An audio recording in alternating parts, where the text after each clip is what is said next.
La tormenta Eunice llega al Reino Unido. Es una de las más violentas en 3 décadas. Numerosos vuelos y trenes fueron cancelados, así como también el emblemático London Eye.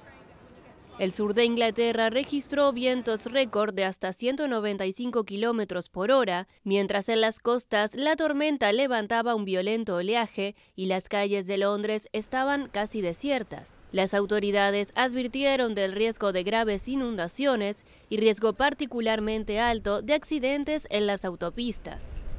Más de 70.000 hogares están privados de electricidad en Inglaterra y unos 80.000 en la vecina Irlanda. Tras azotar el Reino Unido, se prevé que la tormenta se dirija hacia Dinamarca. En Francia, el viernes por la mañana, la tormenta ya provocaba olas de 4 metros en Bretaña y 5 departamentos se encontraban en alerta naranja, con ráfagas de viento de hasta 110 kilómetros por hora en el noroeste, que podrían superar los 140 kilómetros. Países Bajos, Bélgica y Alemania también se encontraban en alerta, con interrupciones en el tráfico ferroviario y cancelaciones de vuelos.